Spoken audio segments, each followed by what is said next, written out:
आप देख रहे हैं प्रदेश का सबसे भरोसेमंद news channel India news Uttar Pradesh Uttarakhand में हूं आपके साथ सौरभ त्रिपाठी।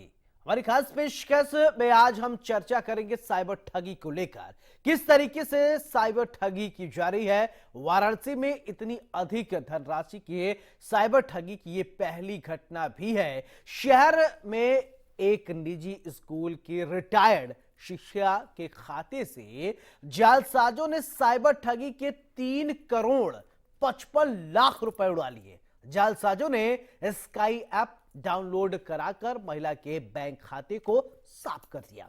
मामला संज्ञान में आने के बाद पुलिस एक्टिव हो गई और बताया जा रहा है कि अमलनाथ अपार्टमेंट निवासी अशोक रक्षित की पत्नी चंपा दीक्षित के यहां बताया जा रहा है कि इस तरीके से साइबर ठगी का एक मामला सामने आया है। बताया जा रहा है कि अब सवाल ये उठता है कि साइबर ठग जो है इतने तेज कैसे होते जा रहे हैं। सवाल ये कि टेलीकॉम रेगुलेटरी अथॉरिटी का बताया जा रहा है और कहा तो जा रहा है कि 2 घंटे में आपका फोन बंद हो जाएगा जब शिकायत की गई। अभी आपके पास पुलिस का फोन आएगा। इसके बाद शातिरों ने धीरे धीरे करके रिटायर्ड अध्यापिका के खाते से पैसे गायब कर दिए। रिटायर्ड अध्यापिका को गिरफ्तारी का भय दिखाकर साइबर जालसाजों ने 3 करोड़ 55 लाख रुपए की धोखाधड़ी की है। स्काई ऐप डाउनलोड कराकर महिला के बैंक खाते को साइबर जालसाजों ने साफ कर दिया। बुधवार को पीड़िता की तहरीर के आधार पर साइबर क्राइम थाने की पुलिस ने मुकदमा दर्ज करते हुए 2 टीमें गठित की। अगर इस तरह की घटना आपके साथ होता है तो आप फोन पर किसी को भी बैंक खाता, यूपीआई पिन आदि साझा न करें। साइबर जालसाज इस समय तरह तरह के हथकंडे अपनाकर लोगों को साइबर ठगी का शिकार बना रहे हैं। आपकी गाढ़ी कमाई को अपने बैंक खाते में ट्रांसफर कर लेते हैं, अंजाम दे देते हैं। अनजान नंबर और अपरिचित किसी भी बैंक संबंधित जानकारी नहीं दे, बैंक भी कहता है। आपके साथ साइबर ठगी हो सकती है, घटना होती रहती है, आए दिन आप सुनते होंगे। अब 24 घंटे के अंदर संबंधित थाने में शिकायत दर्ज कराएं। अगर ऐसा कुछ होता है तो तुरंत बताएं पुलिस को। कुल मिलाकर आज की खास पेशकश में साइबर ठगी को लेकर चर्चा करेंगे, लेकिन उससे पहले हमारे संवाददाता की रिपोर्ट दिखाते हैं।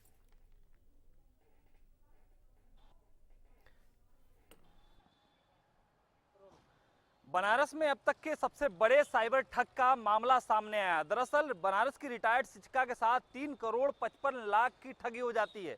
अब ये जो ठग खुद को टेलीकॉम कंपनी के एक अधिकारी का नाम बताते हैं। उसके साथ ही महिला से कहते हैं कि आप जो नंबर यूज कर रही हैं उस नंबर से कई गलत कार्य किए गए हैं, लिहाजा आपको मुंबई के एक थाने से गैर जमानती वारंट हुआ है तो आपको गिरफ्तार किया जा सकता है। महिला उस ठग के बहकावे में आ जाती है और 11 मार्च को उसके बताए हुए खाते में 3 करोड़ का आरटीजीएस कर दिया जाता है और ठीक अगले दिन 12 मार्च को 55 लाख का आरटीजीएस कर दिया जाता है। जब महिला को मालूम चलता है कि वो साइबर ठग का शिकार हुई तो साइबर थाने पहुंचती है और साइबर थाने में मुकदमा दर्ज हो जाता है। हालांकि जो ठग है उनके जाल को तोड़ने के लिए साइबर थाने की पुलिस लगी हुई है। अब तक 35 लाख रुपए रिकवर कर दिए गए हैं और आगे भी जो छानबीन है वो लगातार जारी है। वीडियो दीपक के साथ आकाश यादव, इंडिया न्यूज, वाराणसी। बनारस में अब तक के सबसे बड़ी साइबर ठगी की घटना हुई जिसमें एक रिटायर्ड शिक्षिका के साथ 3 करोड़ 55 लाख की ठगी हुई। हमारे साथ बनारस के नवनियुक्त पुलिस कमिश्नर मोहित अग्रवाल जी हैं। सर, किस तरह का ये प्रकरण है, घटना क्या? देखिए, ये बार बार जनता को जागरूक हम लोग कर रहे हैं कि अगर कहीं से कोई टेलीफोन आ रहा है या ऑनलाइन कोई पैसा मांग रहा है तो कभी भी इस तरह के मामलों में बहकावे में ना आए और इस पैसा कभी भी इस तरह ऑनलाइन ट्रांसफ़र ना करें। मेरी पुनः जनता से अपील है कि साइबर क्राइम से बचने का मात्र एक उपाय है जागरूकता। जब आप जागरूक रहेंगे तब कोई साइबर क्राइम नहीं हो सकता। इस प्रकरण में जिस महिला के साथ ये घटना हुई है उन्होंने ये पैसा, इतनी बड़ी रकम अपने घर के सदस्यों से छिपा करके उनसे डिस्कस करे बिना ये पैसा इन्होंने ट्रांसफ़र कर दिया, जिसके कारण ये घटना घटित हुई। पुलिस ने इस प्रकरण में एफआईआर दर्ज कर ली है और हमारी टीम इन साइबर क्रिमिनल्स को पकड़ने में लगी है और अभी तक इसमें जो 35 लाख रुपया जो अभी साइबर क्रिमिनल्स नहीं निकाल पाए थे उसको हम लोगों ने बैंक से बात करके उसको ब्लॉक करा दिया है। शुक्रिया सर। तो इस घटना में अब तक 35 लाख का रिकवर भी हो चुका है। हालांकि पुलिस की जो टीम है, साइबर टीम है, लगातार इस जो साइबर ठगी है इनको पकड़ने की प्रयास जारी है। वीडियो जर्नलिस्ट दीपक के साथ आकाश यादव, इंडिया न्यूज, वाराणसी। तो चलिए, क्या है पूरा प्रकरण हम आपको बताते हैं। वाराणसी में सबसे बड़ा फ्रॉड हुआ है। तो साइबर ठगी से आपको बचना बहुत जरूरी है। जिस तरीके से डिजिटलाइज हो रहे हैं, लेकिन साइबर ठगी भी बढ़ रहा है। रिटायर्ड अध्यापिका से 3.5 करोड़ रुपए की ठगी की गई है। स्काई ऐप डाउनलोड कराकर जालसाजों ने ठगी की वारदात को अंजाम दिया है। तो पूरा प्रकरण है क्या, पूरा मामला क्या है, हम आपको समझा रहे हैं। अब तक 35 लाख रुपए फिलहाल रिकवर किए गए हैं। यह खबर समझिए कि आखिरकार साइबर ठग किस तरीके से ठगी की वारदात को अंजाम दे रहे हैं। मामले में 2 टीमें जांच करेंगी, ये राहत की बात है। लेकिन इस तरीके के साइबर ठगी के जो मामले आ रहे हैं वो चिंता का विषय बनता जा रहा है। आए दिन नए नए हथकंडे अपनाए जा रहे हैं। कभी आपको ओटीपी भेज दिया जाएगा, तो कभी बैंक वाला बन के साइबर ठगी, यानी हम जितना स्मार्ट होते जा रहे हैं उतनी स्मार्टली तरीके से हमारे साथ ठगी भी की जा रही है। अध्यापिका के साथ सोचिए 3,55,00,000 रुपए की धोखाधड़ी की गई। जैसा कि हमारे सहयोगी, हमारे संवाददाता बता रहे कि वाराणसी में अब तक की सबसे बड़ी साइबर ठगी इसको माना जा रहा है। स्काई ऐप है क्या, कैसे जालसाजों ने इसको लेकर जालसाजी की वारदात को अंजाम दिया, ये समझना बेहद ही जरूरी है। और साइबर एक्सपर्ट हमारे साथ जुड़ेंगे, हम आपको बताएंगे कि आखिरकार साइबर ठगी है क्या। मामले में 2 टीमें फिलहाल जांच के लिए गठित की गई हैं। अब सवाल यह उठता है कि आखिरकार जराइम की इस नई टेक्नोलॉजी, जराइम की इस नए समस्या को कैसे समाधान किया जाए। हम हर चीज डिजिटल होते जा रहे हैं, यूपीआई का इस्तेमाल कर रहे हैं, हम सब कुछ ऑनलाइन पेमेंट कर रहे हैं, लेकिन जो जालसाज हैं समय के साथ वो भी बहुत स्मार्ट होते जा रहे हैं। अब उन पर नकेल कसना ये अपने आप में एक बड़ा चैलेंज बनता जा रहा है। अब तक 35 लाख रुपए फिलहाल रिकवर किया गया। अब सवाल आपको किस तरीके से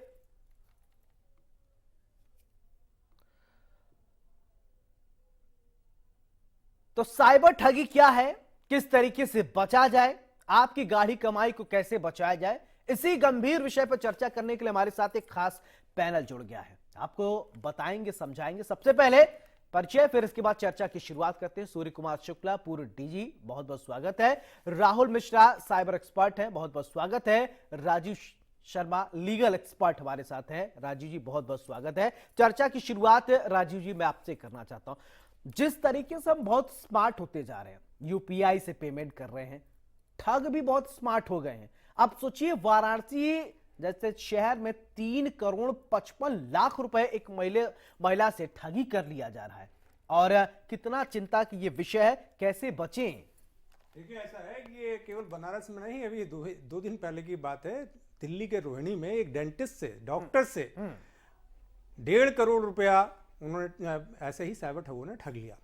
दरअसल जब हम इजी मनी के चक्कर में आते हैं, कम पैसे से ज्यादा पैसा कमाना चाहते हैं, ज्यादा से और ज्यादा पैसा कमाना चाहते हैं और लगता है कि ये बहुत इजीली हमारे पास आ जाएगा, तो हम अपने लालच में फंस जाते हैं और साइबर ठगों के जाल में फंस जाते हैं। एक्चुअली ऐसा है कि सरकार ने इस बार डाटा प्रोटेक्शन बिल लेकर के आई है, उससे बिल को पास भी कर दिया गया है और वो लागू भी हो रहा है। लेकिन कम से कम जो हम लोग हैं, जिनके हमारे पैसे लगे हुए हैं बैंकों में, तो हमें ये सोचना चाहिए कि जब बार बार बैंक हमसे कहता है कि अपना ओटीपी किसी को नहीं देना है, अपना पासवर्ड किसी को नहीं देना है, तो हम ये अपनी जानकारी, अपना अकाउंट नंबर, अपना ओटीपी, पासवर्ड क्यों शेयर करते हैं। जब तक हम ये कंफर्म नहीं कर लेते हैं कि भाई ये जो शख्स है या ये जो एप्लीकेशन है ये किसी बैंक से संबद्ध है या नहीं है।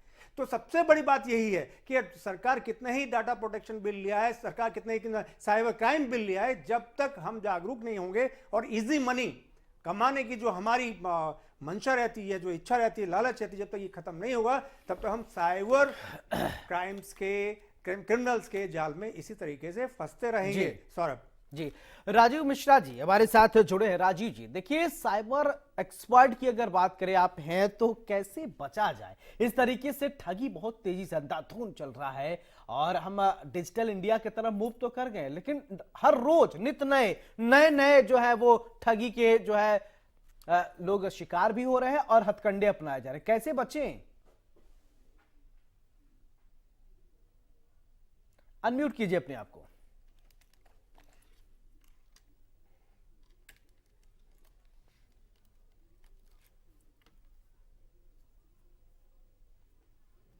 राहुल जी, आपको आवाज मिल रही है, सुन पा रहे हैं आप?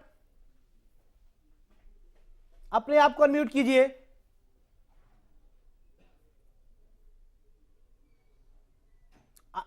अनम्यूट कीजिए। ठीक है राजू जी, आप ही बताइए। ठीक है, मैं अगर बात किया जाए तो जिस तरीके से नया नया मामले आ रहे हैं, और इससे पहले महिलाएं, खासकर बैंक भी ये कह देते हैं, बैंक की तरफ से ये कहा जाता है कि आप जो है अगर अपनी पर्सनल डेटा है वो किसी को मत बताएं। क्योंकि बैंक के पास सारी जानकारी होती, फिर भी लोग बता देते हैं, और जब ठगी शिकार होते हैं। सौरभ, मैं उसमें थोड़ी सी बात रह गई थी।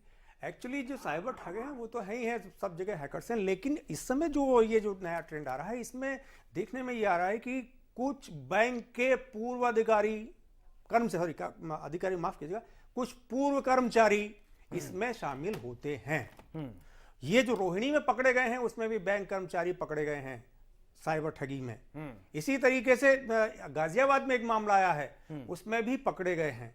तो जो जिस तरीके से ग्राहकों में, मतलब जो बैंक के जो अकाउंट होल्डर्स हैं उनमें लगा रहता है कि वो उन्हें इजी मनी कमानी है, इसी तरीके से कुछ बैंकों में भी मोल्स हैं जो जानकारी, जो अपने ग्राहकों की जानकारी दूसरे लोगों को दे रहे हैं, इन साइबर ठग्स को दे रहे हैं, और फिर इनसे ये सिलेक्टेड होते हैं। मालूम है कि वो आपने किसी भी जो शख्स की उम्र 60 साल के आसपास है, कोई वृद्धा है, कोई महिला है, ये लोग उन्हें भांप लेते हैं, फिर ऐसे लोगों को टारगेट करके उनका पैसा या हड़प लेते हैं। एक अभी साउथ अफ्रीका से लौट करके एक टेक्नोक्रेट लौट करके आया है, फरीदाबाद की घटना है, ये 2 दिन पुरानी घटना है, और अभी इसकी FIR भी लॉन्च नहीं हो सकी है। उसमें भी ऐसे हुआ, उनसे कहा कि आप पैसे लगाइए, आपको हर 15 दिन पर इसका ब्याज मिलता रहेगा।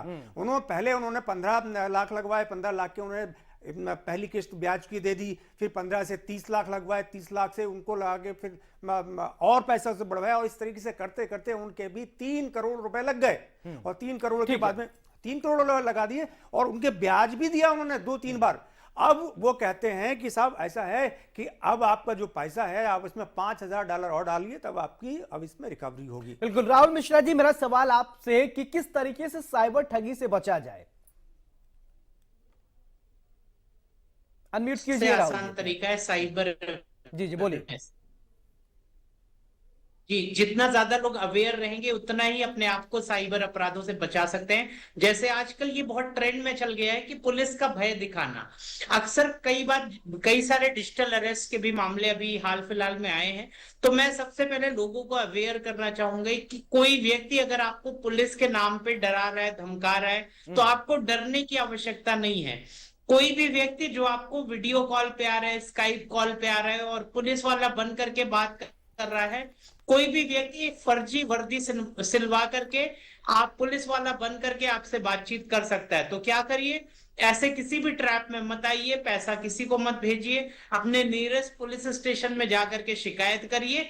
और पुलिस आपकी दुश्मन नहीं है, कभी भी पुलिस से डरने की जरूरत नहीं है। आप नियरेस्ट साइबर क्राइम सेल में जा सकते हैं या नियरेस्ट थाने में जाकर के बता सकते हैं कि आपको ऐसा ऐसा कहा जा रहा है, कोई व्यक्ति इस तरह की धमकी दे रहा है, तो क्या मुझे पैसे जमा करना चाहिए, नहीं करना चाहिए। तो पहली बात, अगर पैसे की बात आती है तो कभी भी पैसा डिपॉजिट मत करिए, क्योंकि कई बार लोग पुलिस का भय दिखा करके ऐसे काम आपसे कराते हैं। जैसा अभी सर कह रहे थे कि हाँ, लालच एक रीजन होता है, लालच के साथ साथ दूसरा साइबर अपराध होने का रीजन होता है डर। तो लोग आपको डर दिखाते हैं, तो डरने की आवश्यकता नहीं है, क्योंकि आपने अगर कोई गलत काम नहीं किया तो ऐसे ही आपके ऊपर FIR दर्ज नहीं हो जाएगी, या ऐसे ही कोई व्यक्ति आपसे पैसे डिमांड नहीं कर रहा होगा। आपको ये बात सोचने समझने की आवश्यकता है। बिल्कुल। सूर्य कुमार जी, मैं आपसे एक बात ये समझना चाहता हूं। देखिए, आप तो देखे हैं सिस्टम को बहुत करीब से, लेकिन ये जितना हम टेक सेवी होते जा रहे हैं और जितना हम डिजिटल होते जा रहे हैं और साइबर ठगी के मामले भी बढ़ रहे हैं, कैसे बचा जाए, इसको लेकर आप क्या सुझाव देंगे?